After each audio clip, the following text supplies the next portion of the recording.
to What's Right with the World with your host, Glenn Ambrose. Hey everyone, welcome to What's Right with the World. So today we are talking about Pearl Jam.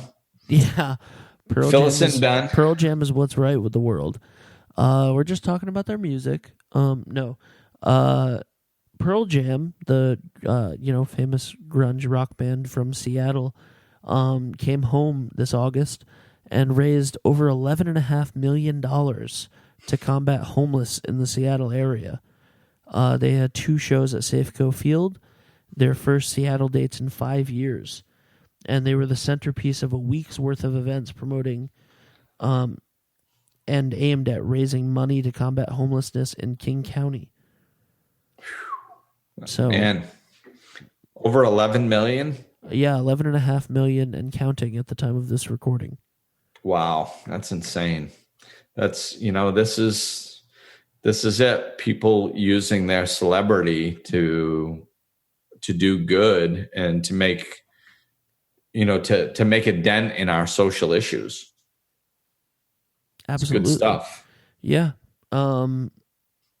That's great. So they had 2 shows at Safeco Field, which is the big baseball field in Seattle. And it had a lot to do with McCready,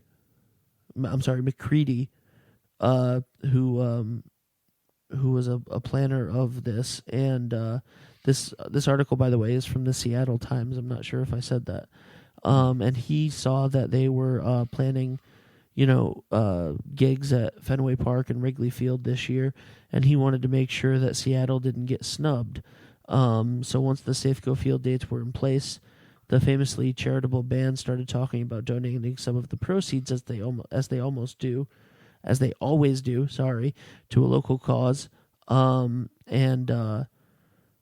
So they wanted to make it a big deal, and they did. And as internal discussions began, they suggested a $1 million pledge from the band, and that quickly escalated to an ambitious $10 million fundraising campaign, spanning more than 70 partner organizations and countless individual donors. Man, that's it. That's community coming together. And that's what it's all about. And it's nice that these, we have a tendency to romanticize the past. And I don't, of course there's always been people in history that have been successful, that have taken parts of their proceeds or used their celebrity to benefit society. But I think it's a lot larger now. Oh, absolutely. Yeah. I mean, the numbers are obviously, but I mean, it reminds me of it was last year. I think it was last year's with the football, in Houston, raising money for the Hurricanes. Yep. And, all this stuff happens like all the time. And, it's a little spot somewhere, and if we're lucky, it's water cooler conversation for 5 minutes one day. Yeah. But this stuff is happening regularly. Like they said, this one we're talking about, but they said that Pearl Jam always does donates a certain portion of the proceeds to local things. So it's, so this is something that they do on a regular basis. And I'm sure there's a lot of other bands that do this type of stuff. Mike McCready, by the way, the person that I was talking about, is the lead guitarist for Pearl Jam. Sorry if that wasn't clear. Okay. Who organized most of this. And, so it reminds me of a Biz Stone quote. Biz Stone is the CEO or former CEO of Twitter, who said that philanthropy is the future of marketing.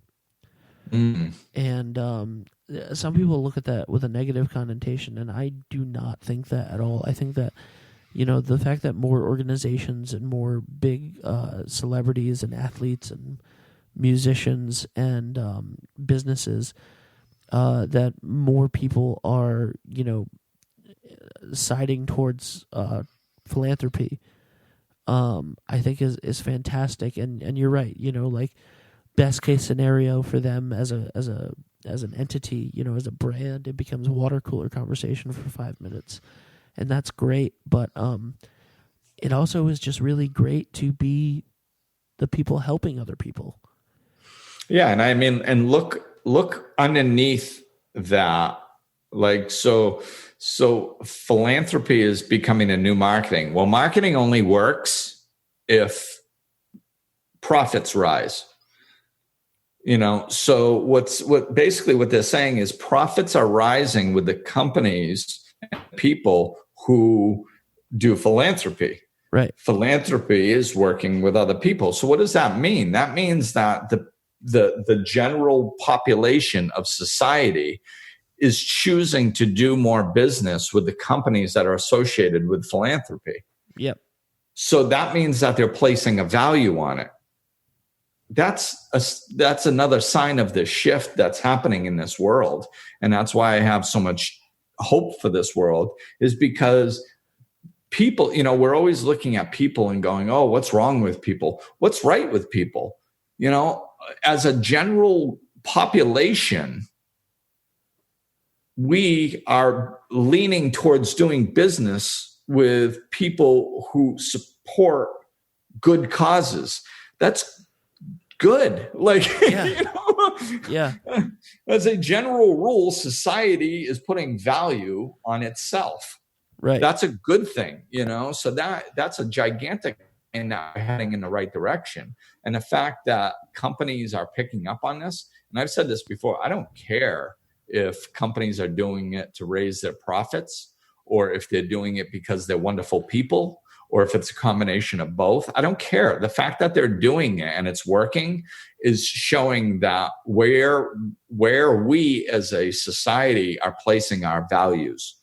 And we as a society are placing our values on enhancing the lives of those around us.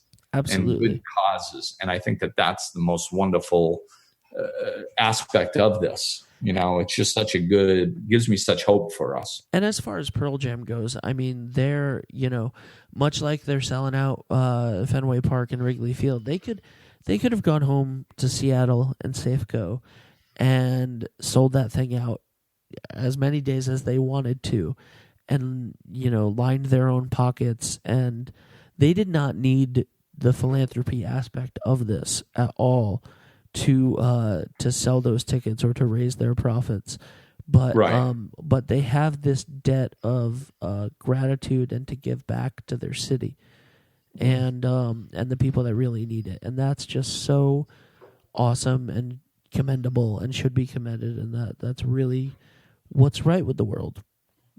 Absolutely. So keep it up. Thanks, Pearl Jam, and all the other bands that are doing it that we're not mentioning today, Yep. And all the companies, and congrats to society for placing value where we should be placing value on enhancing our own communities. I really wish that I could get Dave to end this episode of this show with him singing "My Baby's in Love with Eddie Vedder" by Weird Al, but we're on like Spotify and stuff, so we can't do that. Yeah. That's awesome. So thanks, guys. Yeah. Thanks for listening. We'll talk with you soon. Glenn is available for life coaching sessions. To book an appointment or for more information, go to glennambrose.com, follow him on Facebook and Twitter, or click the link in the description of this episode.